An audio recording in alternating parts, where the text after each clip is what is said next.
Brethren, I welcome our dear brother Eliezer Jujuko of Uganda, of the country of Africa, and also I welcome our dear brother Newlin Rajkumar of Coimbatore, India, for going to translate the same word of God spoken by Eliezer in English to translate the same in Tamil, please. So today the topic will be making ourselves ready to union with the Lord of glory. மகிமையான ராஜாவோடு இணைக்கப்படக்கூடிய காரியங்கள் எவ்வாறாக இருக்க வேண்டும் என்ற தலைப்பின் கீழே இந்த வசனங்களை இந்த ஒரு தேவ செய்தியை கொடுக்க போறார். இதற்கு தலைப்பு வசனமாக வெளிப்படுத்தல் 19ஆம் அதிகாரம் 17ஆம் வசனத்தை சகோதரர் எடுத்துக்கொண்டிருக்கிறார். The text chosen for today's meditation is from Revelation chapter 19 verses 7.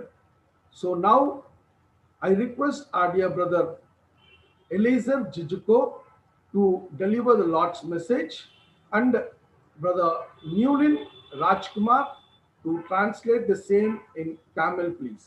Over to Eliezer, please. Thank you, dear brethren. Peace in the Lord.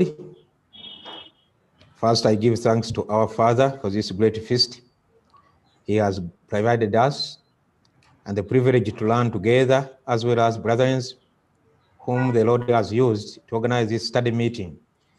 May the dear Lord reward you, brethren in Veroa and Shanto, as well as all brethren organizing International Convention, and as well as my translator, brother Nuri. You are welcome. கிறிஸ்துவுக்குள் மிகவும் பிரியமான அன்புக்குரிய சகோதர சகோதரிகளே, உங்கள் அனைவருக்கும் கிறிஸ்து இயேசுவுக்குள்ளான சமாதான வாழ்த்துதல்களை தெரிவித்துக் கொள்கிறோம்.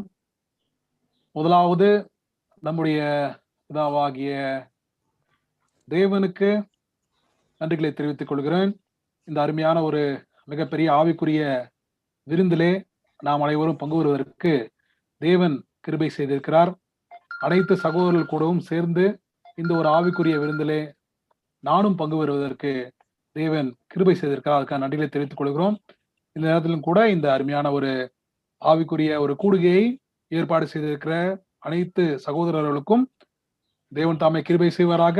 அது மாத்திரமில்லாமல் இந்த ஒரு அறுவடையுடைய வேலையில ஈடுபட்டு கொண்டிருக்கிற தேவனுடைய பிள்ளைகள் அனைவருக்கும் தேவன் தாமே தம்முடைய கிருபையை தருவாராக. Thank you. First of all, I bring much greetings from the Juko family, my family here in Kampala, Uganda, as well as the brothers whom we met in our class, Kampala area Bible students, of which some are with us, joining us, though others somehow busy somewhere else. முதலாவதாக விசேஷமாக Uganda பகுதியிலே கம்பாலா என்கின்ற இடத்துல இருக்கக்கூடிய எங்களுடைய குடும்பத்தார், என்னுடைய மனைவி மற்றும் குழந்தைகள் அனைவரும் தங்களுடைய அன்பையும் வாழ்த்துக்களையும் உங்கள் அனைவருக்கும் தெரிவித்துக் கொள்கிறார்கள். அது மாத்திரமில்லாமல் எங்களுடைய கம்பாலா கிளையில் இருக்கக்கூடிய சில சகோதரர்களும் இந்த கூட்டத்திலே கலந்து கொள்கிறார்கள். அவர்களும் தங்களுடைய அன்பையும் வாழ்த்துக்களையும் உங்கள் அனைவருக்கும் தெரிவித்துக் கொள்கிறார்கள். Thank you. And definitely this is my wife, Sarah, and being united together in marriage. A wonderful photo, a wonderful reminder of the Lord's grace towards us, called in Christ. இந்த போட்டோவில் இருக்கக்கூடியவர்கள் என்னுடைய துணைவியாராகிய சகோதரி சாரா அவர்கள். நாங்கள் திருமணமாகி 13 ஆண்டுகள் ஆகிறது. ஒரு அருமையான ஒரு திருமண வாழ்க்கையை தேவன் எங்களுக்கு ஆசீர்வாதமாக கொடுத்திருக்கிறார். ஆகவே தேவனுக்கு நாங்கள் நன்றிகளை தெரிவித்துக் கொள்கிறோம். And the whole family, we are under the Lord's grace, and we are good with children under His care. தேவன் எங்களை குடும்பமாக ஆசீர்வதித்திருக்கிறார். ஆகவே தேவனுக்கு நாங்கள் நன்றிகளை தெரிவித்துக் கொள்கிறோம். And today, by grace of God, we are having a new subject called making ourselves ready for union with the Lord of glory. இன்றைய நாளும் கூட நாம் பார்க்க இருக்கின்ற பாடத்தினுடைய தலைப்பு மகிமையின் கர்த்தரோடு ஒன்றிணைவதற்கு நம்மை தயார்படுத்துதல். மகிமையின் கர்த்தரோடு ஒன்றிணைவதற்கு நம்மை தயார்படுத்துதல் என்கின்ற பாடத்தை நாம் பார்ப்போம். Our marriage is a blessing and was intended for us to learn many things pertaining the heavenly marriage, the blessed one, our union with our bridegroom, the Lord of glory. இப்போ உலக பிரகாரமா நம்ம ஒரு திருமணத்தை பார்க்கும்போது அது தேவன் ஆசீர்வாதத்திற்கு ஒரு திருமணமா இருக்கிறது.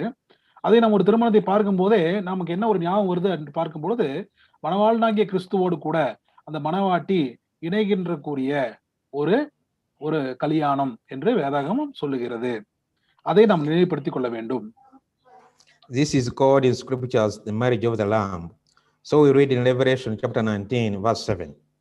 Let us be glad and rejoice and give honor to him, for the marriage of the Lamb is come, and his wife has made himself ready. வெளிப்படுத்தல் 19ஆம் அதிகாரம் 7ஆம் வசனத்திலே நாம் பார்க்கும் பொழுது நாம் சந்தோஷப்பட்டு களிகூர்ந்து அவருக்கு துதி செலுத்த கடவோம். ஆட்டுக்குட்டியானவருடைய கல்யாணம் வந்தது, அவருடைய மனைவி தன்னை ஆயத்தம் பண்ணினாள் என்று சொல்ல கேட்டேன். This is referring to the bride of Christ Jesus. இங்கே சொல்லப்பட்டிருப்பது மணவாளனுடைய மனைவியாகிய சபையை குறிக்கிறது. So we read from Revelation chapter 21 verse 9 to 10. And there came unto me one of the 7 angels which had the 7 vials full of the 7 last plagues, and talked with me, saying, Come hither, I will show you the bride, the Lamb's wife. And he carried me away into the spirit to that great and high mountain, and showed me that great city, the holy Jerusalem, descending out of heaven from God.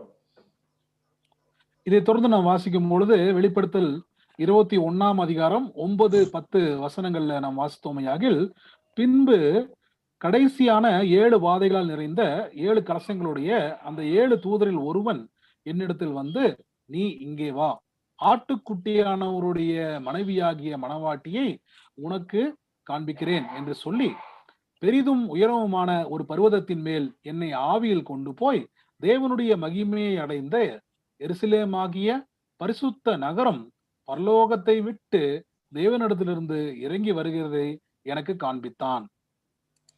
That great city is 144,000 members joined or unified with their husband, our heavenly bridegroom, Lord Jesus Christ. இந்த பரிசுத்த நகரம் என்று சொல்லப்படுவது அந்த 1,44,000 பேராகிய சபையை குறிக்கிறது, அதாவது மணவாட்டை குறிக்கிறது. இந்த மணவாட்டி மணவாளனாகிய கிறிஸ்துவோடு கூட இணைகின்ற ஒரு தருணத்தையும் குறிக்கிறது. Now our study is for us getting ourselves ready. So we read from Matthew chapter 25 verse 10. And while they went by, the bridegroom came, and they that were ready went in with him to the marriage, and the door was shut. இன்றைய பாடத்துல கூட நம்ம பார்க்கின்ற முக்கிய கருத்து என்ன அப்படின்னு பாத்தீங்கன்னா, அந்த ரெடி அப்படிங்கிற வார்த்தை, அதாவது மணவாட்டி தன்னை ஆயத்தப்படுத்திக் கொள்ளுதல். எவ்வாறு ஆயத்தப்படுத்திக் கொள்றது அப்படிங்கிறது தான் இன்னைக்கு நம்ம பாடத்துல இருக்கக்கூடிய முக்கிய கருத்தா சகோதரர் சொல்றாரு. அதற்கு ஆதாரமாக மத்தேயு 25ஆம் அதிகாரம் 10ஆம் வசனத்துல ஒரு வசனம் நாம் வாசிக்கிறோம். அப்படியே அவர்கள் வாங்கி போன போது மணவாளன் வந்து விட்டார், ஆயத்தமாயிருந்தவர்கள் அவரோட கூட கல்யாண வீட்டுக்குள் பிரவேசித்தார்கள், கதவும் அடைக்கப்பட்டது. Thank you. And they that were ready, that is the most important aspect of our study today. இதுல சொல்லப்பட்டிருக்க அந்த ரெடி அப்படிங்கிற ஒரு வார்த்தை, அதாவது ஆயத்தமாகுதல் அப்படிங்கிறது தான் இன்னைக்கு நம்ம பாடத்தினுடைய மைய கருத்தாக இருக்கிறது. And this instruction of our Lord Jesus to us in Matthew 10:25, இந்த ஒரு அறிவுரையை நம்முடைய இரட்சகராகிய இயேசு கிறிஸ்து ஊமையாக சொல்லும்போது மத்தேயு 25ஆம் அதிகாரம் 10ஆம் வசனத்திலே கூறியிருக்கிறார். he made a serious point that they only that were ready went in with him to the marriage. இயேசு கிறிஸ்து அங்கே குறிப்பாக சொல்லும் போது என்ன சொல்றாரு அப்படின்னு பாத்தீங்கன்னா, ஆயத்தமா இருந்தவர்களை மட்டும்தான் அந்த மணவாளனோடு கூட கல்யாண வீட்டுக்குள் பிரவேசிக்க முடிந்தது. So this calls us to give it special attention, how we make ourselves ready for union with the Lord of glory. அப்போ மகிமையின் கர்த்தரோடு நாம் நம்மை இணைத்துக் கொள்வதற்கு நாம் எவ்வாறு தயார் செய்து கொள்ள வேண்டும், அதாவது மணவாட்டியாக நம்மை எவ்வாறு தயார் செய்து கொள்ள வேண்டும் என்கின்ற ஒரு பாடத்தினுடைய அடிப்படையில தான் இன்னைக்கு நம்ம மற்ற காரியங்களை பார்க்க போகிறோம். Now we consider the marriage of the Lamb. இப்பொழுது நாம் ஆட்டுக்குட்டியானுடைய திருமணத்தை பற்றி முழுவதுமாக பார்க்கலாம். The unifying and full glorification of the entire body of Christ with the head, as we read in Psalms 45, verse 13-14. அப்போ இந்த ஆட்டுக்குட்டியானுடைய திருமணம் அப்படிங்கிற ஒரு பாயிண்ட்ல முதலாவது பாயிண்ட் என்ன சொல்ல வரான்னு பார்க்கும்போது, இந்த மகிமை அடைந்த கிறிஸ்து என்கின்ற தலையுடனே கூட இந்த சரீரமாகிய சபையும் முழுவதுமாக மகிமை அடைந்து அந்த ஒரு ஒருமைப்பாட்டுக்குள், அந்த ஒருங்கிணைப்பிற்குள் வருகின்ற ஒரு நிலைமை இங்கே கூறுகிறார். அது சங்கீதம் 45, 13, 14 வசனங்கள்ல நாம் வாசிக்கலாம். The second Adam and the second Eve become one.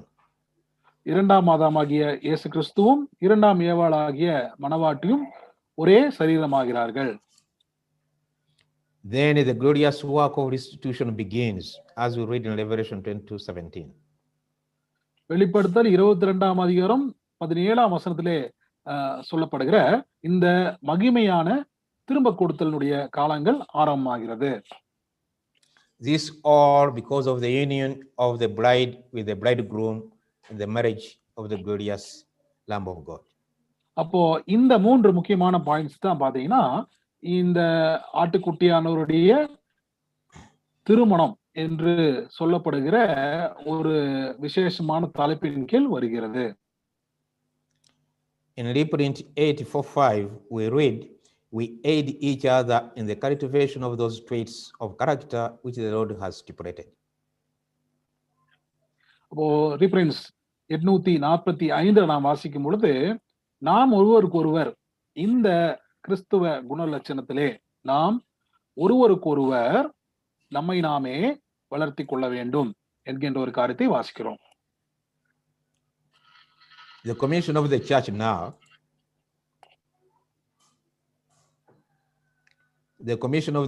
now, the church was not commissioned to conquer the world and ruin us and for Christ during this time.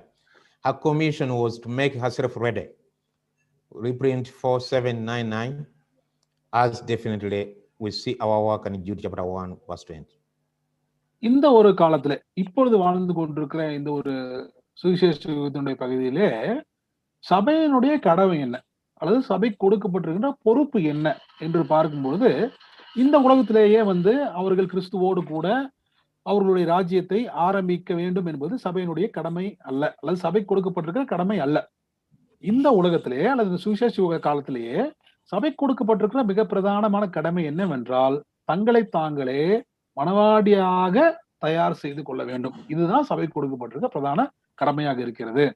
ரீப்ரின்ஸ் 4799 அதை வாசிக்கிறோம். இதனுடைய மைய கருத்தினுடைய வசனம் மேக் ஹர் செல்ஃப் ரெடி, அதாவது தன்னை தயார்படுத்திக் கொள்ளுதல் என்று பார்க்கிறோம். யூதா 1:20 வாசிக்கலாம். Amen. So the putting on of her adornment. முதலாவதாக எப்படி அவங்க தயார்படுத்திக் கொள்றாங்க அப்படின்னு பார்க்கும்போது, முழுவதுமாக தங்களை அலங்கரித்துக் கொள்ளுகிறார்கள். அதாவது ஆபரணங்கள் முழுவதுமாக அணிந்து கொண்டு தங்களை தயார்படுத்திக் கொள்கிறார்கள், அலங்கரித்துக் கொள்கிறார்கள். முதலாவது point. The embroidering of her robes, Psalms 45:13-14. சங்கீதம் 45, 13, 14 வசனங்களை சொல்லியிருக்கிற பிரகாரமாக சித்திர தையலாடை தரித்தவளாய் அங்க அந்த மணவாட்டி தன்னை தயார்படுத்திக் கொள்கிறார்கள் என்று பார்க்கிறோம். அப்ப அவங்க என்ன பண்றாங்க அப்படின்னு பார்க்கும்போது, தங்களுடைய உடையை அந்த சித்திரை வேலைப்பாடுகள் முழுவதுமாக அவர்கள் செய்து கொள்ளுகிறார்கள். The arrangement of her jewelry presented to her through the Spirit, as we have these graces in 2 Peter chapter 1, verse 5-11.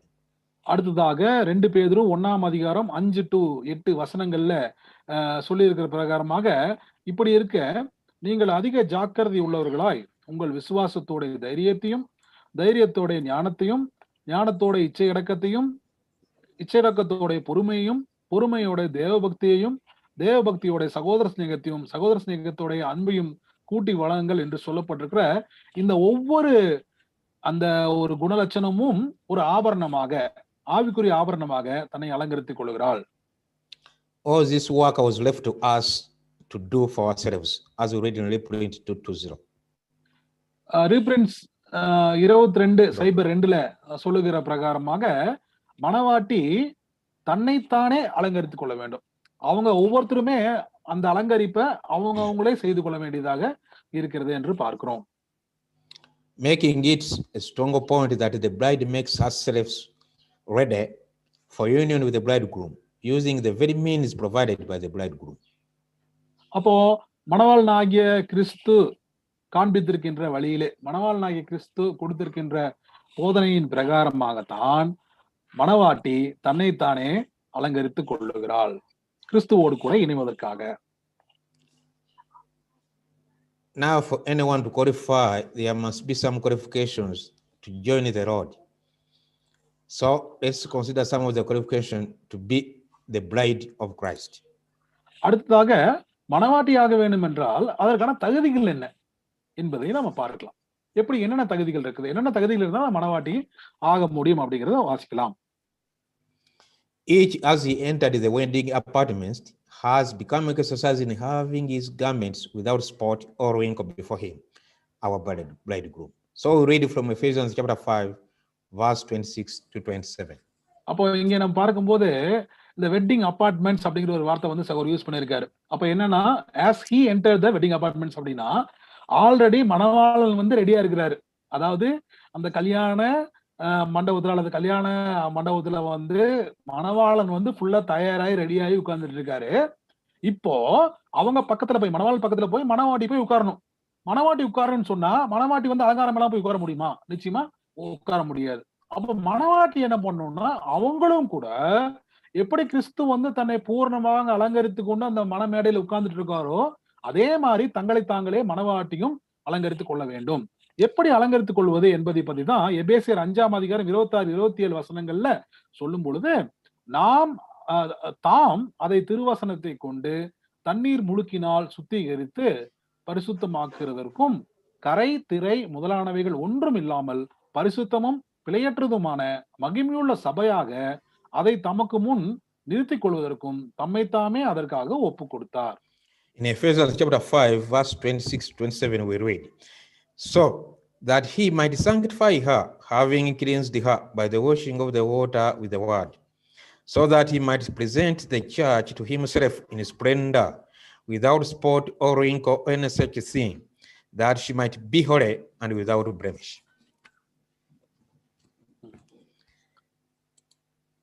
So they must keep their garments unspotted from the world, as we read in James 1:27. அப்போ இதுல 2 முக்கியமான points வந்து குறிப்பிடுறாரு. என்ன அப்படின்னு பாத்தீங்கன்னா, மேற்படி நம்ம வசனத்துல பார்த்த பிரகாரமா சபை வந்து பரிசுத்தமாகிறதுக்கு இயேசு கிறிஸ்து என்ன பண்ணிட்டாரு பாத்தீங்கன்னா, முதல்ல தம்மைத்தாமே தேவனுக்கு முன்பாக பரிசுத்தமாக ஒப்பு கொடுத்து அந்த ஒரு ஆசீர்வாதத்தை சபைக்கு ஏற்கனவே அவர் கொடுத்துட்டாரு. இப்ப சபை என்ன பண்ணணும், இயேசு கிறிஸ்துவை ஃபாலோ பண்ணி அவங்களும் தன்னை பரிசுத்தப்படுத்திக் கொள்ள வேண்டும். எப்படி பரிசுத்தப்படுத்திக் கொள்றது அப்படின்னு பார்க்கும்போது ஃபர்ஸ்ட் பாயிண்ட்ல என்ன சொல்றாங்க பாத்தீங்கன்னா, சபை வந்து தங்களுக்கு கொடுக்கப்பட்டிருக்கிற இந்த நீதியின் வஸ்திரத்தை இந்த உலகத்தோடு கூட கரைப்படுத்தி கொள்ளாமல், இந்த அன்ஸ்பாட்டட் அப்படின்னு ஒரு வார்த்தை யூஸ் பண்றாரு, கரை திரை இல்லாமல் தங்களுடைய நீதியின் வஸ்திரத்தை பரிசுத்தமாக வைத்துக் கொள்ள வேண்டும் அப்படின்னு சொல்றாரு. யாக்கோபு 1:27 நான் வாசிச்சுக்கலாம். அதுல பாத்தீங்கன்னா, தேவனுக்கு முன்பாக மாசில்லாத சுத்தமான பக்தி அப்படின்னு சொல்றாரு. அப்ப தேவனுக்கு முன்பாக கரைத்திரை இல்லாமல் மாசு இல்லாதவர்களாக தங்களை இருக்க வேண்டும், காண்பிக்க வேண்டும். அதான் முதலாவது point. Must embroider them with fine needlework. ரெண்டாவது பார்க்கும்போது எப்படி நம்ம சங்கீதம் 45 வாசிச்ச மாதிரி அவங்க தன்னுடைய ஆடையை அவங்க என்ன பண்ணணும், அந்த சித்திர தையலாடை எல்லாத்தையுமே அவங்களே என்ன பண்ணணும், ஊசி வச்சு அந்த ஆடையை அவங்க டிசைன் பண்ணும். அப்படியே என்ன அர்த்தம்னு பாத்தீங்கன்னா, கிறிஸ்துவனுடைய குணலட்சணங்கள் எல்லாவற்றையுமே கூட அவங்க தங்களை தாங்களே அவங்க அந்த குணலட்சணங்களை எடுத்து அவங்க எம்ப்ராய்டு பண்ணி, அதாவது அந்த கை வேலையான அந்த வேலையை செஞ்சு அவங்க அந்த குணலட்சணங்கள் எல்லாவற்றையும் தாங்களே அணிந்து கொள்ள வேண்டும். Now, the door will close because the full number elected will have attained the necessary character likeness to Christ and will have stood the necessary testings as written in reprint 4693. தொடர்ந்து இந்த மனவாட்டி ஆவதற்கான அந்த தகுதிகளை குறித்து நாம் பார்த்து கொண்டிருக்கிறோம். அதுல முக்கியமான ஒரு வார்த்தையை சொல்றாரு சகோதரர். ரீப்ரின்ஸ் 46:93 அவர் சொல்லும் பொழுது, இன்ன வரைக்கும் ஏன் அந்த கதவு வந்து அடைபடாம இருக்குது அப்படின்னு ஒரு கேள்வி நம்ம கேட்டோம்னா அதுக்கான பதில் தான் அவர் சொல்றாரு. என்ன அப்படின்னு பார்க்கும்போது, இந்த கதவை எப்ப அடைபடும் அப்படின்னு இன்னொரு கேள்வி நம்ம கேட்டோம்னா அதுக்கு என்ன பதில் அப்படின்னு பார்க்கும்போது, அதாவது இந்த அழைக்கப்பட்டு தெரிந்து கொள்ளப்பட்டிருக்கிற இந்த சபையினுடைய எண்ணிக்கை எப்பொழுது பூர்த்தி ஆகுதோ, அப்ப எப்ப பூர்த்தி ஆகும் அப்படின்னா, இந்த எண்ணிக்கை உள்ள சகோதர சகோதரிகள் அவர்கள் தாங்கள் கிறிஸ்துவை போன்ற ஒரு குணலட்சணத்தை அவர்கள் பெற்றுக்கொள்ளும் போது, அதாவது எப்ப பெற்றுக்கொள்வாங்க அப்படின்னு பாத்தீங்கன்னா, அவங்க தங்களுக்கு கொடுக்கப்பட்டிருக்கிற எல்லா விதமான சோதனைகள்லையும் அவங்க வெற்றி சிறந்து தேவனுக்கு முன்பாக தங்களை பரிசுத்தமாக ஆக்கி காண்பிக்கும் பொழுது அவர்கள் கிறிஸ்துவனுடைய குணலட்சத்தை பெற்றுக்கொள்வார்கள். அப்ப கிறிஸ்துவனுடைய குணலட்சத்தை முழுவதுமாக கம்ப்ளீட்டா அவங்க கிடைச்சதுக்கு அப்புறம் என்னான்னு பாத்தீங்கன்னா, அந்த எண்ணிக்கை பூர்த்தி ஆயிரும். எண்ணிக்கை பூர்த்தி ஆனதுக்கு அப்புறம் கதவு அடைபட்டுன்னு பாக்குறோம். Yes, that's what the master referred to in Matthew 25 verse 10, that the door will close when he has got his right number and the rest will be left, 144,000. அப்போ மத்தேயு 25:10 ஆண்டவராக இயேசு கிறிஸ்து சொல்ற மாதிரி கதவு அடைக்கப்பட்டதுன்னு சொல்லும் பொழுது, எப்போ கதவு அடைக்கப்படும்? அந்த 1,44,000 பேர் என்கின்ற இந்த மனவாட்டியாகிய சபையினுடைய எண்ணிக்கை எப்பொழுது பூர்த்தி ஆகுதோ அப்போ கதவு அடைக்கப்படும். When that time comes, there will be a corresponding separation of truth by the nominal church, the image of the beast. Reprint 35:32.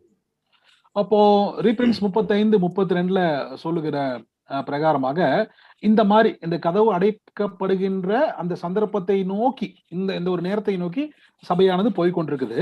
இந்த மாதிரி போய்கின்ற ஒரு சமயத்துல, அந்த அடைபடக்கூடிய ஒரு சமயத்துல பார்த்தீங்கன்னா, இந்த சத்தியத்தினுடைய நிமித்தமாக அநேக சோதனைகள் அல்லது அநேக பாடுகள் அல்லது துன்பங்கள் இந்த மிருகத்தினுடைய சொரூபத்தின் மூலமாக சபைக்கு வரக்கூடியதாக இருக்கிறது என்கிறதை பார்க்கிறோம். Therefore, before the door closes, ஆகவே இந்த கதவு அடைவதற்கு முன்பாக we must make ourselves ready for union with the Lord of glory. கதவு அடைவதற்கு முன்பாக நாம் நம்மை நாமே தயார் செய்து கொள்ள வேண்டும். This is the time we should work when the door is still open, not closed. அப்போ கதவு ஓபன் ஆயிருக்கும் போதே நம்மளை நாமளே ரெடி பண்ணிக்கொள்ள வேண்டும். Making ourselves ready. Point number 1. This is a going into a condition rather than a place. Important in withdrawing from the world and coming into hard condition of special preparation for the marriage. இதை நம்ம தயார் பண்ணிக்கொள்வது என்று பார்க்கும் பொழுது, இது ஒரு ஒரு ஒரு பகுதியிலிருந்து இன்னொரு பகுதிக்கு போவதை பற்றி அங்க பேசவில்லை. இங்க என்ன சொல்றாருன்னு பாத்தீங்கன்னா, ஒரு நிலையிலிருந்து இன்னொரு நிலைக்கு மாறுவதை குறித்து பேசுகிறார். அதாவது மாம்சத்துக்குரிய நிலைமையிலிருந்து ஆவிக்குரிய நிலைமைக்கு மாறுகிறதை பேசுகிறார். அப்போ இப்படி ஒரு மாற்றம் அல்லது ஒரு டிரான்சிஷன் வேணும் அப்படின்னு சொன்னா, முதலாவது என்ன பண்ணணும் அப்படின்னு பார்க்கும்போது, அதாவது இந்த பிரபஞ்சத்திற்கு ஒத்த வேஷம் தரிக்க கூடாது, உலகத்திலிருந்து நம்ம வெளியே இருக்க வேண்டும் ஒன்று. அடுத்தது பாத்தீங்கன்னா, இந்த மாதிரி ஒரு விசேஷமாக ஆசீர்வதிக்கப்பட்டிருக்கிற ஒரு திருமணம் அப்படிங்கிறத, ஒரு கல்யாணம் அப்படிங்கிறத நம்ம நினைவில் கொள்ள வேண்டும். Withdrawing from the world and mining spiritual things for our preparation for the marriage. அப்போ உலகத்திலிருந்து நம்ம வெளியில வரோம் அப்படின்னு சொல்லும்போது என்ன பாத்தீங்கன்னா, நம்மளுடைய நோக்கம் முழுவதுமாக ஆவிக்குரியதாக இருக்க வேண்டும். அப்ப ஆவிக்குரியதான நோக்கமாக நாம் இருக்கும் பொழுது நம்மை நாமே அந்த மேரேஜ்க்காக, அந்த கல்யாணத்துக்காக நாம் தயார்படுத்திக் கொண்டிருக்கிறோம். Though frequently upbraided with the suggestion that they are selfish because they do not join with others in the various political, financial, social, and moral reforms of this world. Reprint 24:15. அப்போ இந்த நேரத்திலும் கூட நம்ம 2 தீமோத்தேயு 2:4 வாசிக்கும் பொழுது, தன்னில் சேவகம் பண்ணுகிற எவனும் தன்னை சேவகம் எழுதி கொண்டவனுக்கு ஏற்றவனாய் இருக்கும்படிக்கு பிழைப்பு கடுத்த அலுவல்களில் சிக்கிக் கொள்ள மாட்டான். 2 தீமோத்தேயு 2:4 வாசிக்கிறோம். இதை கூட ரீஃபரன்ஸ் 24:15 சகோதரர் அவங்க சொல்றாங்க. அப்போ இதுல பார்த்தீங்கன்னா இந்த மாதிரி ஒரு ஸ்பெஷல் பர்பஸ்க்காக தங்களை ஆயத்தப்படுத்திக் கொள்கிறவர்கள் யாருமே என்ன பண்ணிக்க மாட்டாங்க அப்படின்னு பார்க்கும்போது, உலக பிரகாரமான அரசியல், சமூகம், பொருளாதாரம் மற்றும் இந்த உலக பிரகாரமான சீர்திருத்தங்களுக்கு எல்லாம் தங்களை தலையிட்டுக் கொள்ள மாட்டார்கள் பார்க்கிறோம். ஏன்னா இவங்க நோக்கம் எல்லாமே எப்படி இருக்குன்னு பார்க்கும்போது கிறிஸ்துவோடு கூட அந்த மனவாட்டியாக வேணும் அப்படின்னு தான் நோக்கமா இருக்கும். The key point here is we do not participate or join the various political, social, financial, elections, whatsoever moral reforms of this world, because we have an affair and a kingdom to attend to. அப்போ உலக பிரகாரமாக நடக்கக்கூடிய எந்த விதமான மேற்சொன்ன காரியங்கள்ல மனைவாட்டியாக அழைக்கப்பட்டிருக்கிற சபையினுடைய மக்கள் அவங்க தங்களை ஈடுபடுத்திக் கொள்ள மாட்டார்கள். ஏனென்றால் அவங்க தங்களுடைய மனவாளனுக்காக தங்களை சேவகம் எழுதி கொண்டார்கள். Number 3, when we read in 2 Corinthians chapter 7 verse 1, Apostle Paul advises us, having therefore these promises, dear beloved, let us cleanse ourselves from all filthiness of the flesh and the spirit, perfecting holiness in the fear of God. 2 கொரிந்தியர் 7ஆம் அதிகாரம் 1ஆம் வசனத்திலே அப்போஸ்தலனாகிய பவுல் சொல்லும் பொழுது, இப்படிப்பட்ட வாக்குத்தத்தங்கள் நமக்கு உண்டாயிருக்கிறபடியினால் பிரியமானவர்களே, மாம்சத்திலும் ஆவியிலும் உண்டான எல்லா அசுசியும் நீக்க, அதான் சகோதரர் சொல்றாரு, ஆல் ஃபில்தினஸ், எல்லா அசுசியும் நீக்க நம்மை சுத்திகரித்துக் கொண்டு பரிசுத்தமாக்குதலை தேவபக்தியோட பூரணப்படுத்த கடவுள்னு சொல்றாரு. அப்ப இங்க 2 பாயிண்ட் அங்க மென்ஷன் பண்றாரு. ஒண்ணு மாம்சம் சொல்லும் போது நம்முடைய பழைய மனிதன், அப்புறம் அங்க ஸ்பிரிட் ஆவின்னு சொல்லும் போது நம்முடைய சத்தியத்தை எங்க சொல்றாரு. The job you have, you and me, is perfecting holiness in the fear of God. Remember Apostle John, epistle number 1, chapter 3, verse 2 to 3. அப்போ 1 யோவான் 3ஆம் அதிகாரம் 2ஆம் வசனம் 3ஆம் வசனத்தை நான் வாசிக்கும் பொழுது, பிரியமானவர்களே, இப்பொழுது தேவனுடைய பிள்ளைகளா இருக்கிறோம், இனி எவ்விதமா இருப்போம் என்று இன்னும் வெளிப்படவில்லை. ஆகிலும் அவர் வெளிப்படும் போது அவர் இருக்கிற வண்ணமாகவே அவரை தரிசிப்பதினாலே அவருக்கு ஒப்பாய் இருப்போம் என்று அறிந்திருக்கிறோம். அப்போ அந்த மாதிரி ஒரு பெர்ஃபெக்டான ஒரு ஹோலினஸ், அதாவது பரிசுத்த ஒரு நிலைமைக்கு இந்த மனவாட்டியானது தன்னைத்தானே ஆயத்தப்படுத்திக் கொள்ள வேண்டும், ரெடி பண்ணிக்கொள்ள வேண்டும் என்பது தேவன் விரும்புகிறார். Whoever has this hope to see our Lord as he is has to purify himself as he is pure. அப்போ இயேசு கிறிஸ்து சொல்ற மாதிரி என் பிதா பூரண சர்க்கமா இருக்கிறது போல நீங்களும் பூரண சர்க்கம் இருக்க வேணும்னு சொல்றாரு. அப்போ பிதாவினுடைய பரிசுத்தமான அந்த ஒரு நிலைமைக்கு சபையானது தன்னைத்தானே வளர்த்திக் கொள்ள வேண்டும் அப்படிங்கறதான் இயேசு கிறிஸ்து விரும்புகிறார் பார்க்கிறோம்.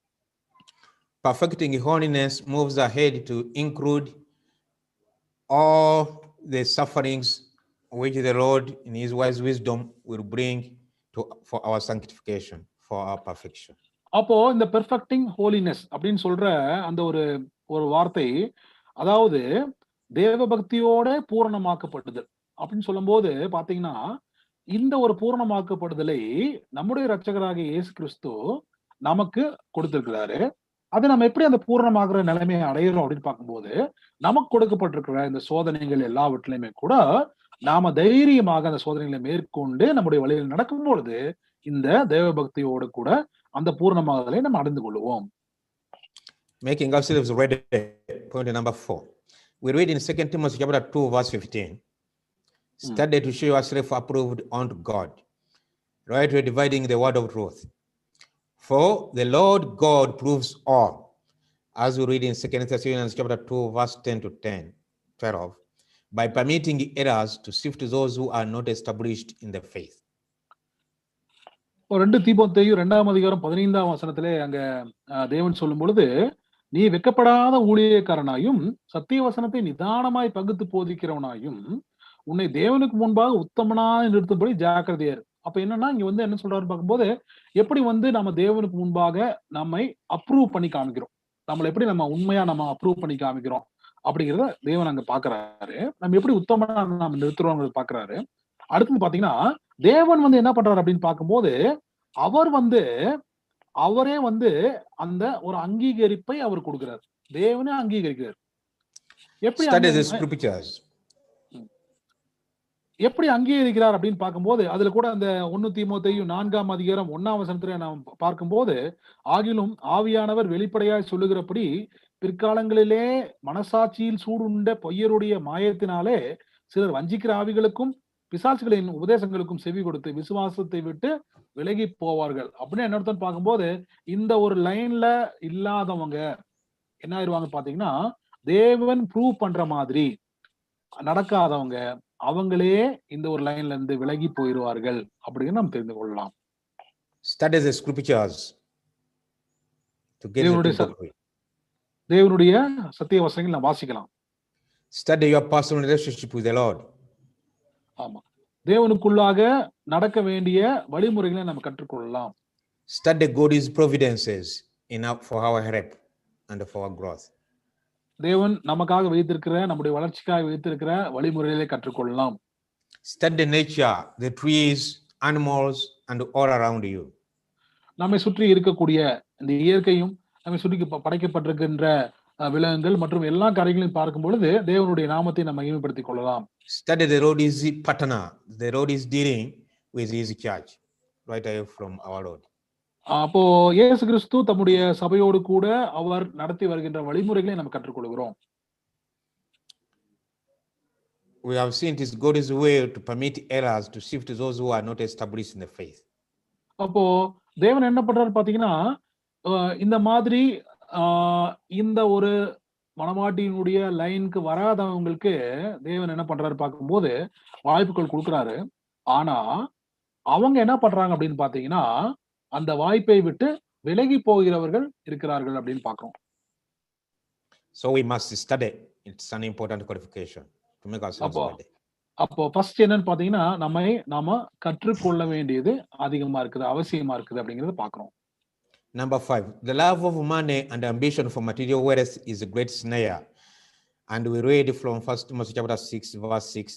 But godliness with contentment is a great gain.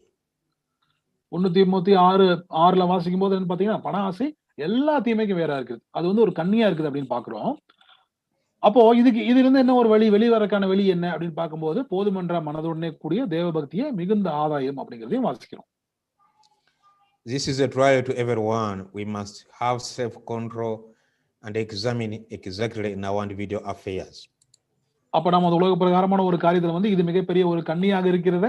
இதுல நம்ம வெளிவரதுக்கு என்ன பண்ணணும் பாத்தீங்கன்னா, நம்ம சுய பரிசோதனை படிக்கணும். நம்ம செல்ஃப் கண்ட்ரோல் நமக்கு நிச்சயமா இருக்கணும். நாமளே தற்காத்து கொள்ள வேண்டியது மிக அவசியமா இருக்குது, இந்த கண்ணியிலிருந்து விழாமல் இருப்பதற்காக. Apostle Paul goes ahead to help us and talks of the wonderful work we should do. But you, O man of God, flee these things and fall after righteousness, godliness, faith, love, patience, meekness, embodying our robe. Fight the good fight of faith. Lay hold on eternal life, whereunto you also called. இப்ப இதை தொடர்ந்து அப்போஸ்தலனாகிய பவுல் வந்து தீமோத்தேயுக்கு அவர் எழுதும்போது 1 தீமோத்தேயு 6ஆம் அதிகாரம் 11-12 வசனங்கள்ல, நீயோ தேவனுடைய மனுஷனே, இவைகளை விட்டோடி நீதியையும் தேவபக்தியையும் விசுவாசத்தையும் அன்பையும் பொறுமையையும் சாந்த குணத்தையும் அடையும்படி நாடு, விசுவாசத்தின் நல்ல போராட்டத்தை போராடு, நித்திய ஜீவனை பற்றிக்கொள், அதற்காகவே நீ அழைக்கப்பட்டாய், அநேக சாட்சிகளுக்கு முன்பாக நல்ல அறிக்கை பண்ணுகிறவருமாய் இருக்கிறாய். இப்ப இங்க வந்து அந்த தாழ்மை அப்படிங்கிற ஒரு குணலட்சணம் எவ்வளவு முக்கியமா இருக்குது அப்படின்னு பார்க்கும்போது, அதுதான் என்ன அப்படின்னு பாத்தீங்கன்னா, இந்த மணவாட்டி வந்து தன்னுடைய உடையில வந்து அவங்க அந்த சித்திர தையலாடையான வேலையை பண்ணக்கூடிய ஒரு காரியம் முன்னாடியெல்லாம் இருக்குன்னு பாத்தீங்கன்னா, அந்த தாழ்மை குணலட்சத்துக்கு மிக முக்கியமான ஒரு அடையாளமாக இருக்கிறது அப்படிங்கறத நம்ம பாக்குறோம். Thank you. Making ourselves ready. Point number 7. We read it again by the help of the Holy Spirit through Ephesians chapter 4, verse 25. Wherefore, putting away lying, speak every man truth with his neighbor, for we are members of one another.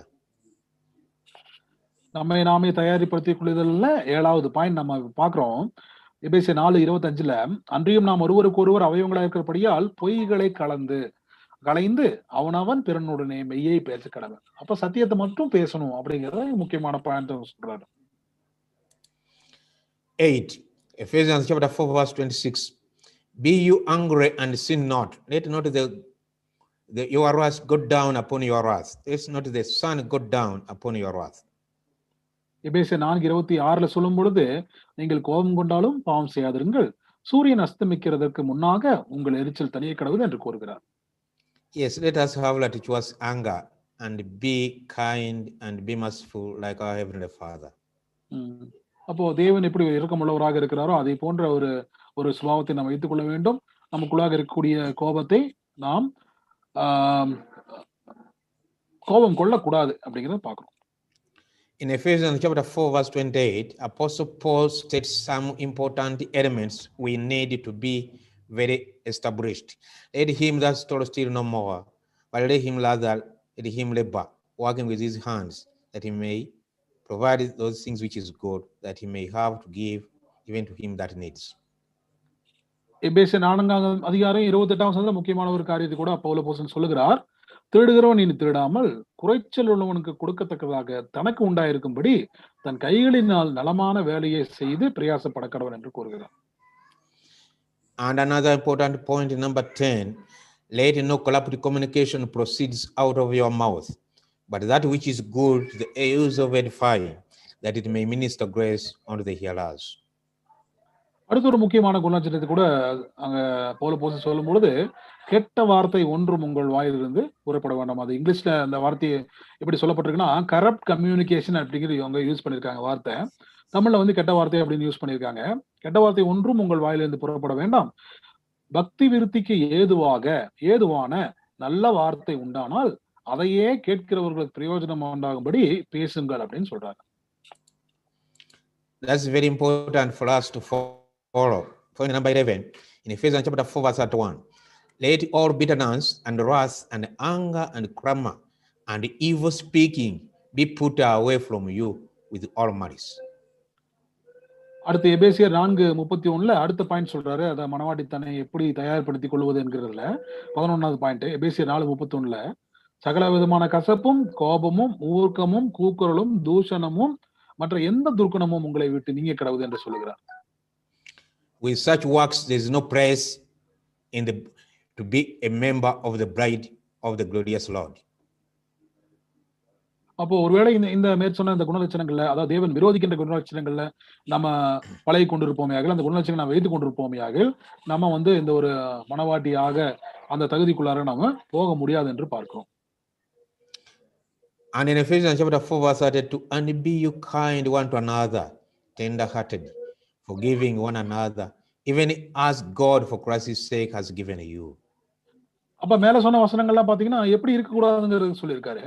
எப்படி இருக்கணுங்கிறது 4:32 எபேசியர் 4:32 சொல்றாரு.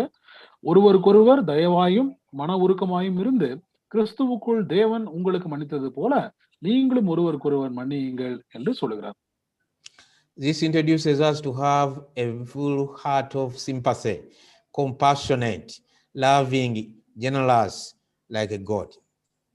அப்போ தேவன் இரக்கமுள்ளவராகவும் கிருபையுள்ளவராக இருக்கிறது போல இந்த சபையாக அழைக்கப்பட்டிருக்கிற தேவனுடைய பிள்ளைகள் ஒவ்வொருவரும் அந்த ஒரு குணநட்சத்திரத்தை வளர வேண்டும். Compassionate is a grace like we see here being told us, tender-hearted, considering one another for love, for mutual helpfulness. அப்போ இரக்கமுள்ள மன உள்ளவர்களாக நாம் ஒருவருக்கொருவர் அன்பு கூர்ந்து நாம் ஒருவருக்கொருவர் மன்னித்து தேவன் எப்படி அந்த ஒரு கிருபையை நம்ம எல்லாரும் காமிச்சிருக்காரோ அதே ஒரு இரக்கத்தையும் ஒரு பரிவையும் ஒரு கருணையும் நம் சகோதர மத்தியில நாம் காண்பிக்க வேண்டியவர்களாக இருக்கிறோம். And in Hebrews chapter 12 verse 16, Apostle Paul states another important matter. Lest there be any fornicator or profane person, that is a wicked person, as Esau, who for one month of meat sold his birthright. அப்போ எபிரேயர் 12:16 அங்கே நாம் பார்க்கும் பொழுது, ஒருவனும் வேசிக்கல்லனாகவும் ஒரு வேளை போஜனத்துக்காக தன் சேஷ்ட புத்திர பாகத்தை விற்று போட்ட ஏசாவை போல சீர்கட்டவனாகவும் இராதபடிக்கும் எச்சரிக்கையாருங்கள் என்று சொல்லுகிறார். Let us prize our heavenly inheritance. நாம் நம்முடைய குடியிருப்பை நாம் பரலோகத்திலே வைத்திருக்கிறோம். And we do not substitute it with the earthly blessings. We do not change it for earthly advantages. ஏசாவை போல இந்த உலக பிரகாரமான ஒரு காரியங்களுக்காக நாம பாடுபட்டு அந்த மேலான ஆசீர்வாதத்தை இழந்து போனவர்களாக நாம் இருக்கக்கூடாது. And in Hebrews chapter 10 verse 24, let us consider one another to provoke unto love and to good works. அங்கே எபிரேயர் 10:24 சொல்லும் பொழுது, மேலும் அன்புக்கும் நற்கிரியைகளுக்கும் நாம் ஏவப்படும்படி ஒருவரையொருவர் கவனித்து. Point number 15, in Hebrews chapter 10 verse 25, we read the apostle speaking and giving us his church, the church of God, wonderful advice, not forsaking the assembling of ourselves together, whether conversion, whether class studies, any study for our mutual benefit, as the manner of some is, by exhorting one another, and so much the more as we see the day approaching. எபிரேயர் 10:25 சொல்லுகின்ற பிரகாரமாக சபை கூடி வருதலை சிலர் விட்டு விடுகிறது போல நாமும் விட்டுவிடாமல் ஒருவருக்கொருவர் புத்தி சொல்ல கடவோம். நாளானது சமீபித்து வருகிறதை எவ்வளவாய் பார்க்கிறீர்களோ அவ்வளவாய் புத்தி சொல்ல வேண்டும். And the try of comparison, attempting to judge the Lord's providence, wisdom is sin. It's called unfaithfulness. In 1 Corinthians chapter 10 verse 10 is called murmuring. அப்போ நாம தேவனுடைய ஒரு கிருபையை, தேவனுடைய ஞானத்தை நம்ம நியாயம் தீர்க்க கூடாது, அல்லது நம்ம தேவனுடைய ஞானத்தை நம்ம மதிப்பிட கூடாது. அப்படி ஒருவேளை நம்ம தேவனுடைய ஞானத்தையும் தேவனுடைய செய்கையை நம்ம மதிப்பீடுகளாக இருந்தோமையாக அது ஒரு பாவமாக, அது ஒரு அவிசுவாசத்தை குறிக்கிறதாக இருக்கும்னு பார்க்கிறோம். அதான் 1 கொரிந்தியர் 10:10 அங்க சொல்லும் பொழுது,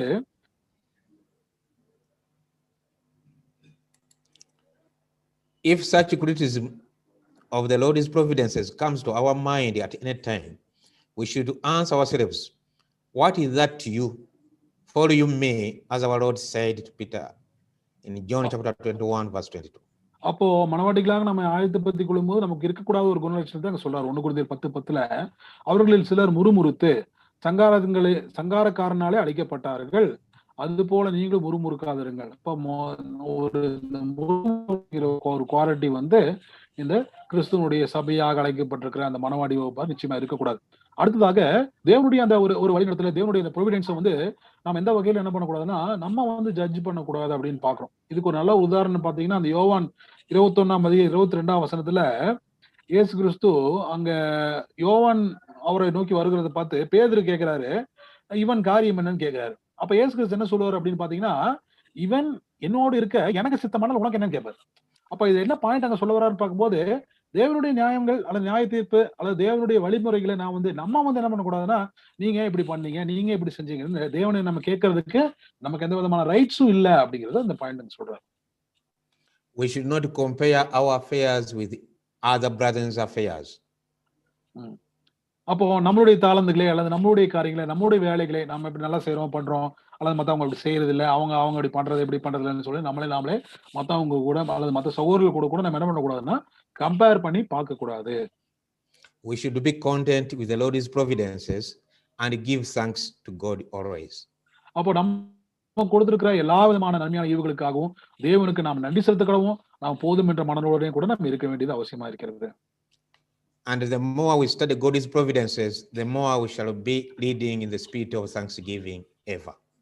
அப்போ நாம எந்த அளவுக்கு அந்த தேவனுடைய கிருபை வரங்களை நாம் பெற்றிருக்கிறோமோ அந்த அளவுக்கு தேவனுக்கு நாம நன்றி அறிதல் உள்ளவர்களாக இருக்க வேண்டும். 17. When you read in 1 Timothy chapter 6 verse 8-5, if any man teach otherwise and counsel not the wholesome words, even the words of our Lord Jesus Christ, and the doctrine which is according to godliness, he is proud, knowing nothing, but doting about questions and strifes of words, wherein comes evil strife, railings, evil spisings, perverse disputing of many of corrupt minds, and dispute of the truth, supposing that gain is godliness. From such withdraw yourself, limit your fellowship. இப்போ இந்த 17வது point ரொம்ப முக்கியமான point. அதாவது மனவாட்டி தன்னை தயார்படுத்திக் கொள்வதில் ரொம்ப முக்கியமான ஒரு பாயிண்ட் இங்க சொல்றாரு. இது பவுல் அப்போஸ்தலன் ஒரு எச்சரிக்கையாக இந்த குமாரனாகிய தீமோத்தேயுக்கு அவர் எழுதுகிறார். 1 தீமோத்தேயு 6:3-5 அவர் சொல்லும் பொழுது, ஒருவன் நம்முடைய கர்த்தராகிய இயேசு கிறிஸ்துவின் ஆரோக்கியமான வசனங்களையும் தேவ பக்திக்கு ஏற்ற உபதேசங்களையும் ஒப்புக்கொள்ளாமல் வேற்றுமையான உபதேசங்களை போதிக்கிறவனானால் அவன் இருமாப்புள்ளவனும் ஒன்றும் அறியாதவனும் தர்க்கங்களையும் வாக்குவாதங்களையும் பற்றி நோய் கொண்டவனுமாயிருக்கிறான். அவைகளாலே பொறாமையும் சண்டையும் தூஷணங்களும் பொல்லாத சம்சயங்களும் உண்டாகி கெட்ட சிந்தை உள்ளவர்களும் சத்தியம் இல்லாதவர்களும் தேவ பக்தியை ஆதாய தொழில் என்று எண்ணுகிறவர்களுமாயிருக்கிற மனுஷர்களால் உண்டாகும் மாறுபாடான தர்க்கங்களும் பிறக்கும். இப்படிப்பட்டவர்களை விட்டு விலகு. ரொம்ப முக்கியமான வார்த்தை அந்த ஃப்ரம் சச் வித்ட்ரா தைசெல்ஃப் அப்படிங்கிற வார்த்தை. அப்ப இந்த மாதிரி ஒரு கேரக்டர் இருக்கிறவங்க, இந்த மாதிரி ஒரு குணலட்சங்களை விட்டு நம்ம விலக வேண்டும் அப்படிங்கிறது பவுல் அப்போஸ்தலன் எச்சரிக்கையாக சொல்லுகிறார். Again, the same class mentioned in 2 Timothy chapter 3, verse 1 to 7, talking about the Polybius Timus and the brothers who ever learning, in this habit of ever learning and never able to come to the knowledge of the truth.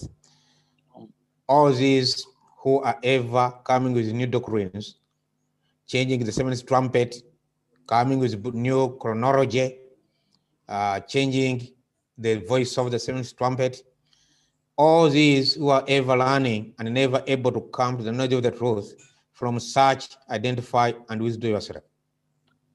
அப்ப இதுல கூட இன்னொரு எச்சரிக்கை கூட சொல்றாரு. 17வது point 18வது point யாருக்குரிய ஒரே மாதிரி points தான். ஆனா இதுல சகோதரர் சொல்ற பாயிண்ட் என்னன்னு பாத்தீங்கன்னா, அந்த 2 தீமோத்தேயு 3ஆம் அதிகாரம் 1-7 வசனங்கள் நாம் வாசிக்கும் பொழுது அதுல பாத்தீங்கன்னா, மேலும் கடைசி நாட்களில் கொடிய காலங்கள் வரும் என்று அறிவாயாக, எப்படியெனில் மனுஷர்கள் தற்பிரியராயும் பணப்பிரியராயும் வேம்புக்காரராயும் அகந்தையுள்ளவர்களாயும் தூசிக்கிறவர்களாயும் தாய் தகப்பன்மார்களுக்கு கீழ்ப்படியாதவர்களாயும் நன்றி அறியாதவர்களாயும் பரிசுத்தமில்லாதவர்களாயும் சுபாவ அன்பில்லாதவர்களாயும் இணங்காதவர்களாயும் அவதூறு செய்கிறவர்களாயும் இச்சடக்கமில்லாதவர்களாயும் கொடுமை உள்ளவர்களாயும் நல்லோர் பேய்க்கிறவர்களாயும் துரோகிகளாயும் துணிகிறவர்களாயும் இருமாப்புள்ளவர்களாயும் தேவ பிரியராயிராமல் சுகோபோக பிரியராயும் தேவ பக்தியின் வேஷத்தை தரித்து அதன் பலனை மதுக்களாயும் இருப்பார்கள். இப்படிப்பட்டவர்களை நீ விட்டு விலகு. பாவங்களால் நிறைந்து பற்பல இச்சைகளால் இழுப்புண்டு எப்பொழுது கற்றோலும் ஒருபோதும் சத்தியத்தை அறிந்து உணராதவராக இருக்கிற. அப்ப இந்த வார்த்தை யூஸ் பண்றாரு, ever learning and never able to come to the knowledge of the truth. அப்படின்னா இன்னைக்கு கூட நிறைய பேர் என்ன பண்றாங்க பாத்தீங்கன்னா, புதுசா டாக்டரினை வந்து மாத்தி சொல்றாங்க. 7ஆம் தூதனுடைய அந்த சத்தத்தை விட்டு விலகி தங்களுடைய ஓன் தாட்ஸ், தங்களுடைய ஓன் டாக்டரின்ஸ் வந்து அவங்க சொல்லிட்டு இருக்கிறாங்க. குரோனாலஜியை மாத்துறாங்க, அவங்களுடைய சுயமான சத்தியங்களை சொல்றாங்க.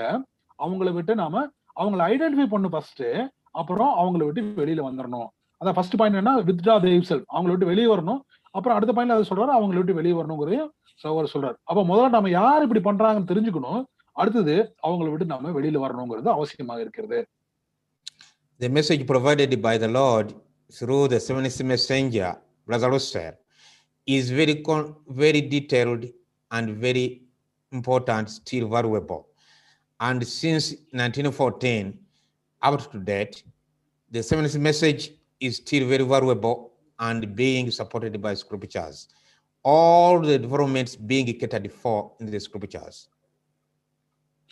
நம்ம ஆண்டவரும் இரட்சகருமாகிய இயேசு கிறிஸ்து 7ஆம் தூதனாகிய சகோதரர் ரசல் மூலமாக எல்லா விதமான சத்தியத்தினுடைய ஆழங்களையும் தேவன் வெளிப்படுத்தியிருக்கிறாரு. இயேசு கிறிஸ்து மூலமாக, அது அடுத்தது நம்ம மூத்த சகோதரர் மூலமாக எல்லா விதமான ஆழமான சத்தியங்களை வெளிப்படுத்தியிருக்கிறாரு. 1914க்கு அப்புறம் இப்ப வரைக்குமே பாத்தீங்கன்னா அவருக்கு சொல்லப்பட்டிருக்கிற, அவர் சொல்லிய எல்லா விஷயங்களும் காரியங்களும் இன்னைக்கு வரைக்கும் நமக்கு அதிக வெளிச்சத்தை, அதிக பிரகாசத்தை நமக்கு சத்தியத்தின் பார்வையிலிருந்து கொடுத்து கொண்டிருக்கிறது என்பதை நாம் உணர்ந்து கொள்கிறோம். The seventh trumpet does not change. அவர் சொன்ன வார்த்தைகள் எதுவுமே மாறல. The scriptures are provided the telling time and what is going on up to the present day, and we are satisfied. அப்போ அன்னைக்கு சொன்ன விஷயங்கள், தீர்க்க தரிசனங்கள், அதனுடைய விளக்கங்கள் எல்லாமே பாத்தீங்கன்னா இப்ப தற்போது இருக்கிற காலம் வரைக்கும் நிறைவேறி கொண்டு வரத நம்மளுடைய காலத்துல கூட நம்ம பார்த்து கொண்டிருக்கிறோம். The kingdom and all important doctrine in God's time, as the brother Russell had given to us, everything is valid and moving forward without a need for alteration. நம்முடைய சகோதரர் ரசல் அவர்கள் கூறிய பிரகாரமாக ராஜ்யத்தினுடைய காரியங்கள், அதனுடைய ஏற்பாடுகள், இப்ப நடந்து கொண்டிருக்கிற விஷயங்கள் எல்லாமே இப்ப நம்ம லைவா நம்மளுடைய வாழ்க்கையில இப்ப நாம பார்த்துட்டு இருக்கிறோம். நம்ம எல்லாமே அதை நம்ம அனுபவித்துக் கொண்டிருக்கிறோம், நம்ம நன்றாக தெரிந்து கொண்டிருக்கிறோம் என்று பார்க்கிறோம். Point number 19, heart union with Jehovah our God, a blessed fellowship, sharing our thoughts, thinking with our Father, seeking always to take his way, meditating on those things pleasing to him. 19வது point அங்க சொல்லும்போது மனவாடி தன்னை தயார்படுத்திக் கொள்வதுல மிக முக்கியமான ஒரு point அங்க சொல்றாரு. என்ன அப்படின்னு பாத்தீங்கன்னா, எப்போதுமே மனவாடியா இருக்கிறவங்க பிதாவினுடைய சித்தத்தை எப்படி நிறைவேற்றலாம்னு தான் பார்ப்பாங்க. பிதாவுக்கு பிரியமானதை எப்படி செய்யலாம்னு பார்ப்பாங்க. பிதாவினுடைய சிறிய சித்தத்தை எப்படியாவது நிறைவேற்றணும். எப்படியாவது தாங்க செய்யக்கூடிய எல்லா காரியங்களையும் பிதாவுக்கு முன்னிலை கொடுத்து, முக்கியத்துவத்தை கொடுத்து, அவருடைய சித்தத்தை நிறைவேற்றுவதிலேயே அவங்க நோக்கமா இருக்கணும். எப்படின்னு பாத்தீங்கன்னா, அவங்க ஒருவருக்கொருவர் சத்திய விஷயங்களை பகிர்ந்து கொண்டு, சத்திய விதமான சிந்தைகளை பேசிக்கொண்டு, அது விசேஷமாக ஆசீர்வதிக்கப்பட்ட அந்த ஒரு ஐக்கியத்தை அவர்கள் மனதில் வைத்துக்கொண்டு, அங்க தேவனோடு கூட, யெகோவா தேவனோடு கூட அந்த ஒரு ஒருமைப்பாடிலே அவர்கள் எப்போதுமே இருப்பார்கள். அப்ப அவங்களுடைய நோக்கம் எல்லாம் எப்படி இருக்குன்னு பாத்தீங்கன்னா, பிதாவினுடைய சித்தத்தை எப்படியாவது தங்களுடைய வாழ்க்கையில நிறைவேற்றணும் அப்படிங்கிறது, அது மாத்திரம் அவங்களுடைய நோக்கமா இருக்குன்னு பாக்குறோம். So implicit should be our faith in our Father's love and care, that all these persecutions will be recognized and rejoiced in as the agencies of God's providences in chastening, shaping, polishing us as living stones for the glorious temple which is constructing, as we read in Matthew 5:11. மத்தேயு 5ஆம் அதிகாரம் 11-12 வசனங்கள்ல சொல்லும் பொழுது ஆண்டவராகிய இயேசு சொல்றாரு, என் நிமித்தம் நீங்கள் உங்களை நிந்தித்து துன்பப்படுத்தி பலவிதமான தீமையான மொழிகளையும் உங்கள் பேரில் பொய்யாய் சொல்வார்களானால் நீங்கள் பாக்கியவான்களா இருப்பீர்கள். சந்தோஷப்பட்டு களி கூறுங்கள், பரலோகத்தில் உங்கள் பலன் மிகுதியா இருக்கும். உங்களுக்கு முன்னிருந்த தீர்க்கதரிசிகளையும் அப்படியே துன்பப்படுத்தினார்கள். அப்போ தேவனுடைய அன்பை நாம் வைத்து பார்க்கும் பொழுது நமக்கு இந்த காலத்துல வந்திருக்கிற துன்பங்கள் எல்லாமே பாத்தீங்கன்னா, நம்மை சீர்படுத்தி, நம்மை செதுக்கி, நம்மை கரெக்ட் பண்ணி, நம்மை ஒருங்கிணைத்து, நம்மளை கரெக்ட் பண்ணி, நம்மள ஒவ்வொரு சூழ்நிலைகளையும் நம்மளை செதுக்கி, அந்த கிறிஸ்துவுக்குள்ளான குணலட்சணங்கள், அந்த கேரக்டருக்கு தேவன் நம்ம என்ன பண்றாரு பாத்தீங்கன்னா, ரிஃபார்ம் பண்ணிட்டு வராரு அப்படிங்கிறத நம்ம மறந்து விடக்கூடாது. Now we consider this divine family which we are invited to join.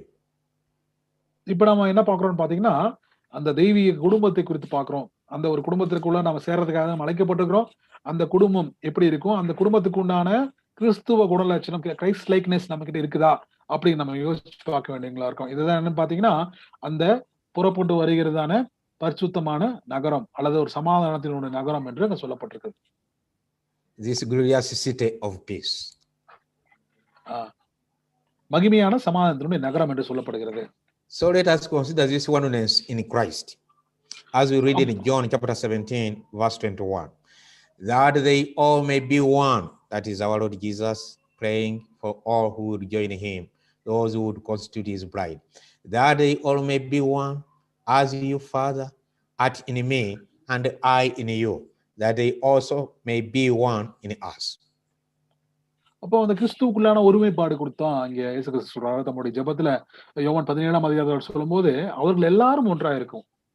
பிதாவே, நீர் என்னை அனுப்பினதை உலகம் விசுவாசிக்கிறதற்காக நீர் என்னிலேயும் நான் உம்மிலேயும் இருக்கிறது போல அவர்கள் எல்லாரும் நம்மில் ஒன்றா இருக்கும் வேண்டிக் கொள்கிறேன் என்று சொல்லுகிறார். அப்ப அந்த ஒன்னஸ் இன் கிரைஸ்ட், கிறிஸ்துவுக்குள்ளான அந்த ஒருமைப்பாடு, அதை பத்தி அங்க பேசுறாரு. So this oneness is very important and in which we are invited to be in the divine family. It is a oneness of purpose. அப்போ இந்த ஒரு தெய்வீக குடும்பத்துல நாம் இணைய வேண்டும் என்றால் அந்த ஒருமைப்பாடு எதுல இருக்க வேணும் அப்படின்னு பாத்தீங்கன்னா, நோக்கத்துல ஒருமைப்பாடு.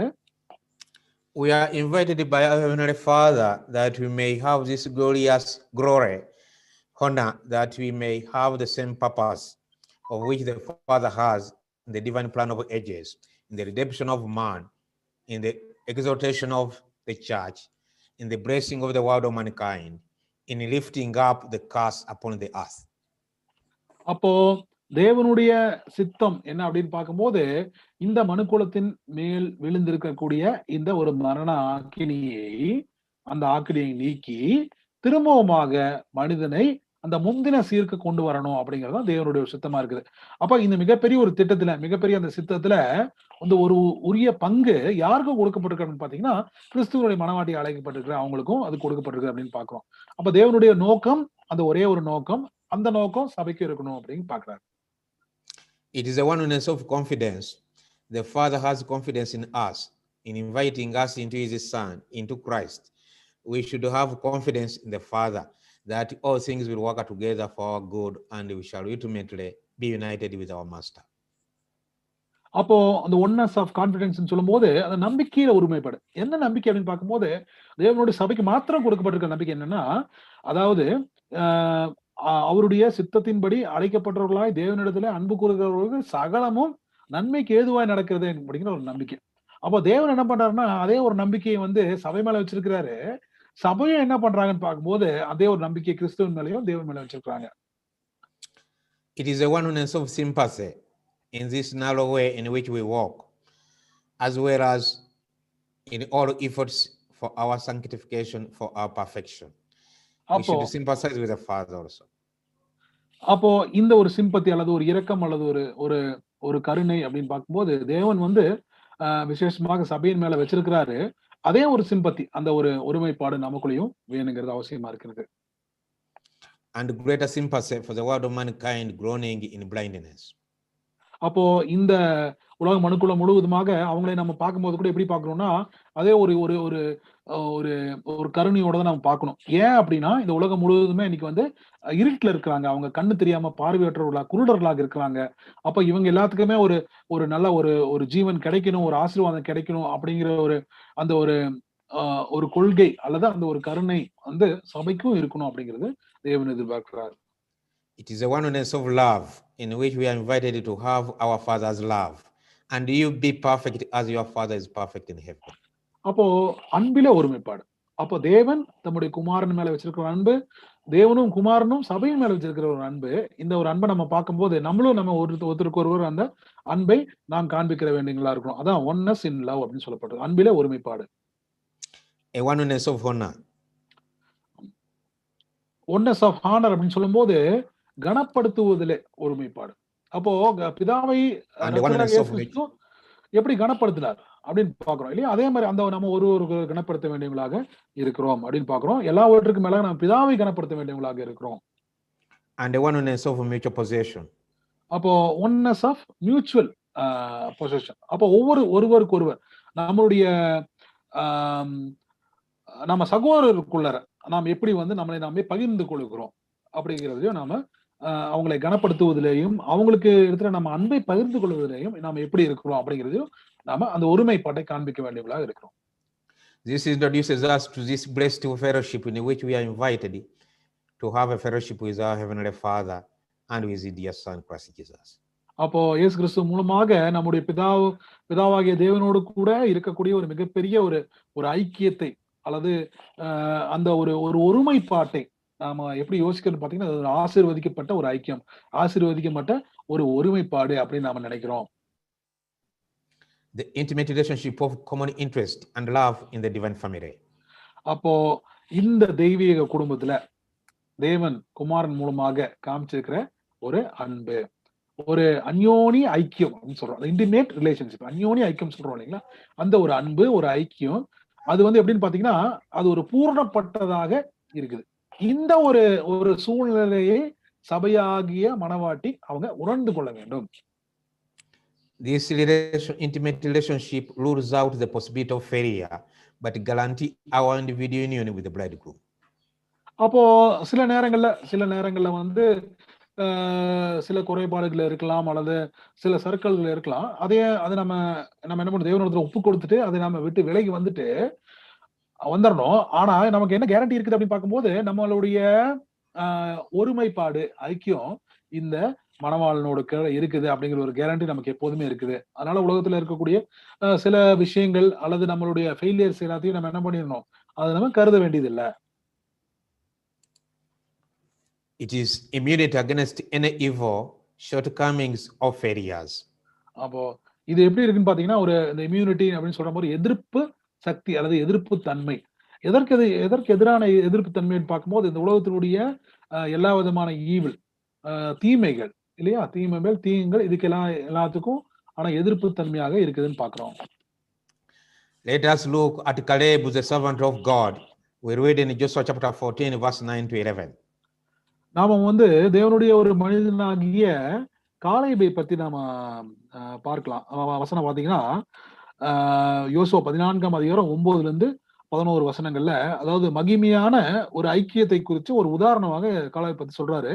அது பார்த்தோம்னா யோசுவா 14ஆம் அதிகாரம் 9 11 வசனங்கள்ல, அந்நாளிலே மோசே, நீ என் தேவனாகிய கர்த்தரை உத்தமனாய் பின்பற்றினபடியினால் உன் கால் மிதித்த தேசம் உனக்கும் உன் பிள்ளைகளுக்கும் என்றென்றைக்கும் சுதந்திரமாக இருக்க கடவுது என்று சொல்லி ஆணையிட்டார்.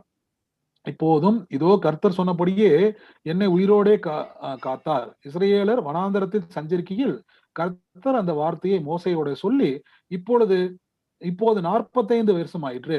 இதோ இன்று நான் 85 வயதுள்ளவன்.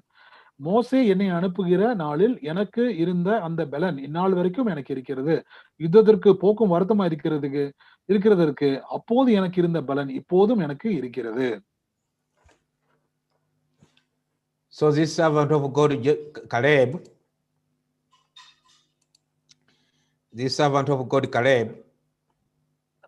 இந்த தேவனுடைய மனிதனாகிய Caleb, we read of him in Reprint 3091. அவரை பற்றி ரீப்ரின்ட்ஸ் 3091 நம்ம விளக்கமாக வாசிக்கலாம். So we read, what a grand, what a wonderful testimony this is to any man. He would have followed the Lord. Remember the scripture quoted about Caleb, for he would have followed the Lord God of Israel. Now this is what Brother Lucero says in reprint. Wait a minute. In reprint 3091, what a wonderful testimony this is regards any man. He would have followed the Lord God of Israel. And இஸ்ரேலின் தேவனை முழுவதுமாக பின்பற்றின Caleb என்று தேவனே அங்க சொல்றாரு. அப்போ என்ன ஒரு ஒரு டெஸ்டிமோனி அங்க சொல்றாரு பாருங்க. எவ்வளவு ஒரு அருமையான டெஸ்டிமோனி. ஒரு மனுஷனுக்கு எவ்வளவு ஒரு முக்கியத்துவம் கொடுக்கப்பட்டிருக்க ஒரு டெஸ்டிமோனி அப்படிங்கறத நம்ம கவனிச்சு பார்க்கலாம்.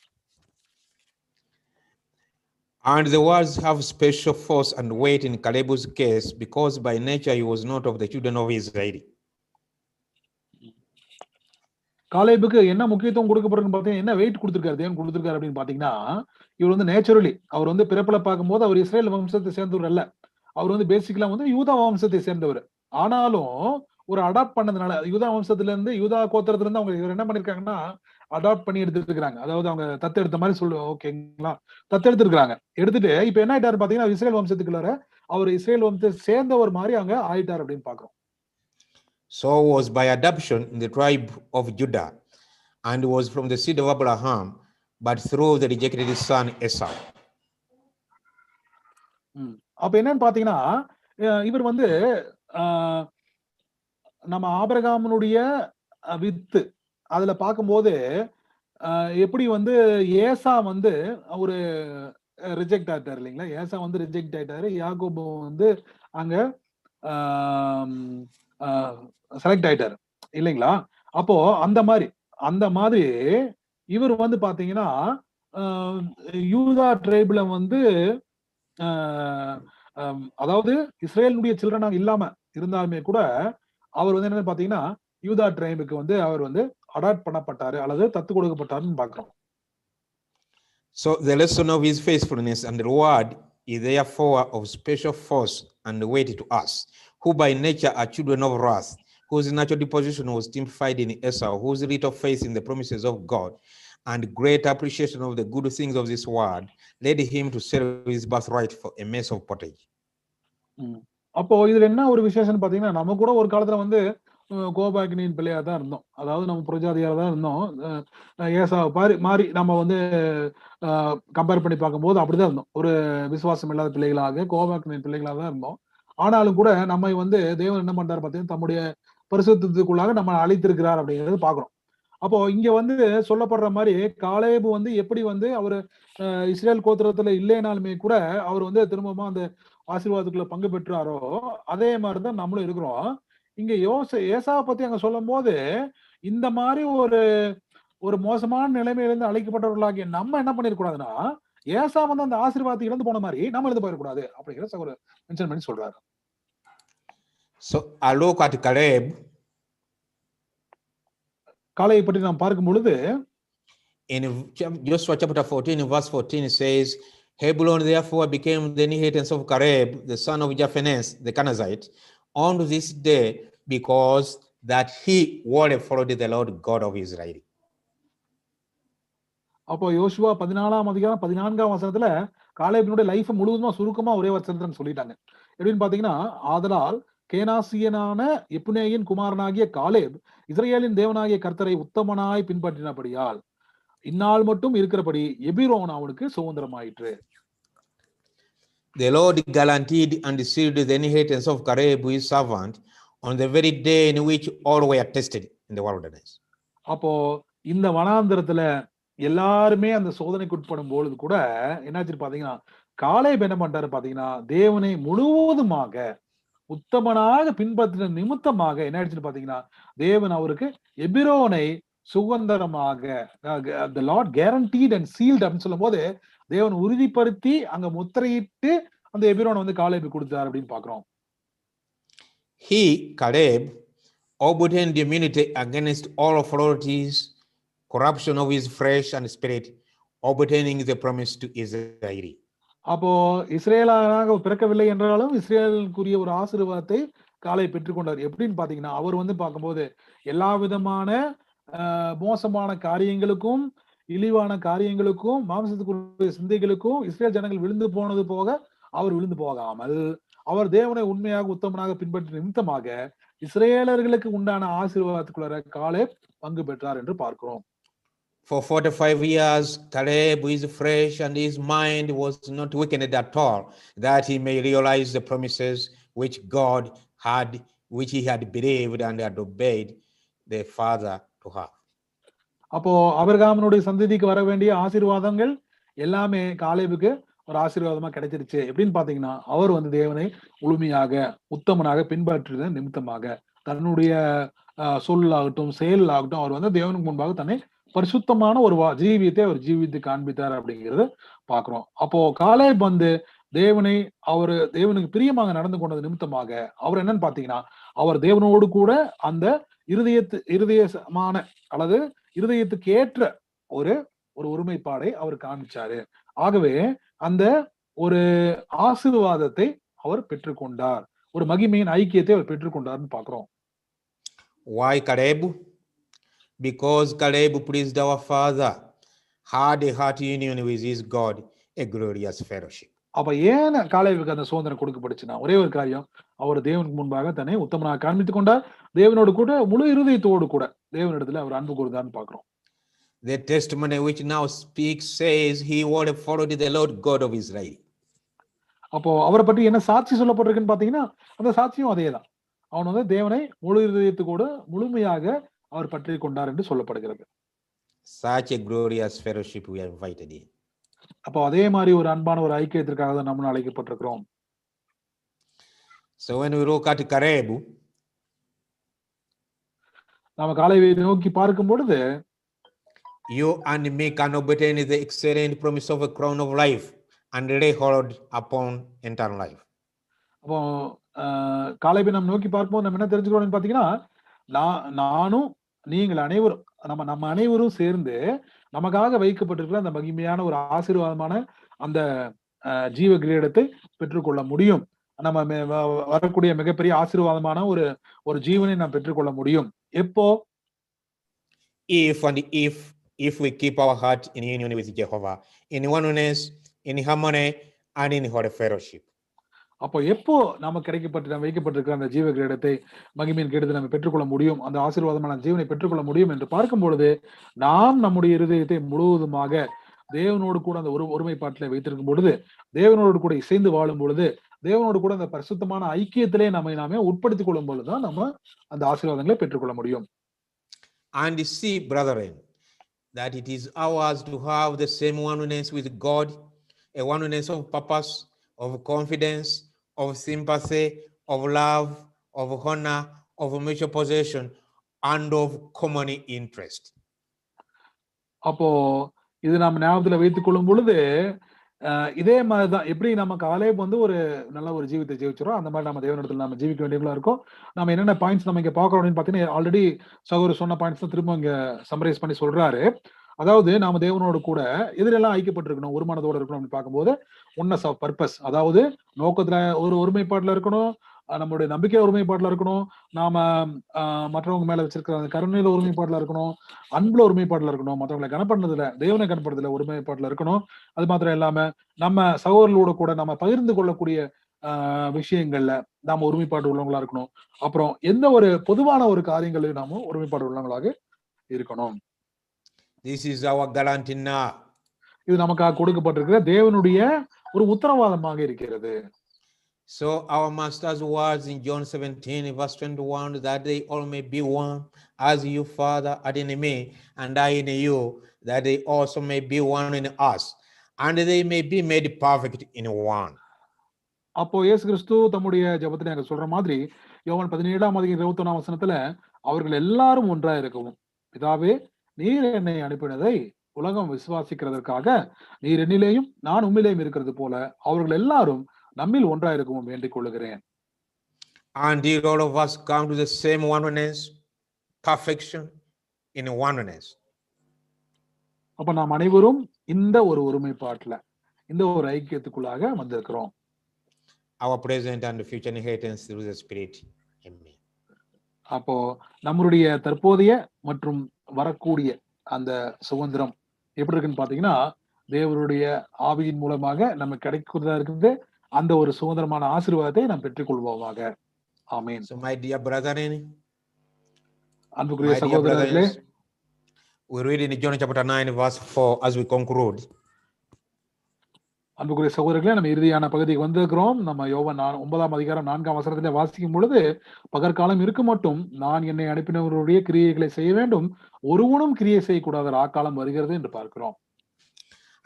Jesus said, I must work the works of him that sent me while it is still day. The night comes when no man can work. சொல்ற மாதிரி பகற்காலம் இருக்க மட்டும் நாம் பிதாவினுடைய கிரியைகளை செய்ய வேண்டும், ஒருத்தரும் கிரியை செய்யக்கூடாத மிக கொடியமான ஒரு ராக்காலம் வருகிறது என்றும் இயேசு சொல்லுகிறார். The final members in flesh will be in harmony with the Lord Jehovah, will know when the time of their change has come. So was our Lord and the head. அப்போ இந்த கிறிஸ்துவனுடைய சரீரத்தில் இருக்கக்கூடிய கடைசி அங்கங்கள், பாத அங்கங்கள் அவங்களுக்கு நல்லாவே தெரியும். என்ன தெரியும் அப்படின்னு பார்க்கும்போது, இப்பொழுது நடந்து கொண்டிருக்கக்கூடிய இந்த சூழ்நிலைகள், அந்த ராக்காலமான ஒரு சூழ்நிலை, அந்த சூழ்நிலை எப்ப வரும் அப்படிங்கிறது இந்த கடைசி காலத்துடைய அங்கங்களுக்கு தெரியும். அதான் நம்ம யாருக்கு ஆல்ரெடி சகோதரர் அந்த பாயிண்ட்ல அவர் சொல்லும் போது, ஒரு பிளேஸ் மாற்றம் கிடையாது. ஒரு பிளேஸ்ல இருந்து இன்னொரு பிளேஸுக்கு நம்ம போறது கிடையாது. ஒரு ஸ்டேட்ல இருந்து இன்னொரு ஸ்டேட்டுக்கு போறோம். அதாவது ஒரு நிலையில இருந்து இன்னொரு நிலைக்கு நம்ம போறோம். அப்போ இந்த நிலை மாற்றம் அல்லது அந்த டிரான்சிஷன் பீரியடு எப்போ அப்படிங்கிறது தேவன் தம்முடைய சபையினுடைய அங்கங்களுக்கு, இந்த கடைசி கால அங்கங்களுக்கு நிச்சயமாக தெரிவித்திருக்கிறார். ஆகவே அவங்களுக்கு தெரியும் எப்போ இந்த ஒரு ஷிஃப்ட் நடக்க போகுது அப்படின்னு சொல்லிட்டு. அது எப்படின்னு பார்க்கும்போது, ஏன்னா தலையாகிய கிறிஸ்துவுக்கு கரெக்டா தெரியும், அந்த டைம் தெரியுது. அதே மாதிரி சபைக்கும் அவங்களுடைய அந்த முடிவின் காலம், அந்த எப்போ நமக்கு அந்த ராக்காலம் வரப்போகிறது அப்படிங்கிறது நமக்கு சபைக்கு முன்னறிவித்திருக்கிறார் தேவன். So the time passing now until the change comes is not a big concern, as it was not a concern with Caleb. For 45 years he received an inheritance which the Lord God had promised Israel.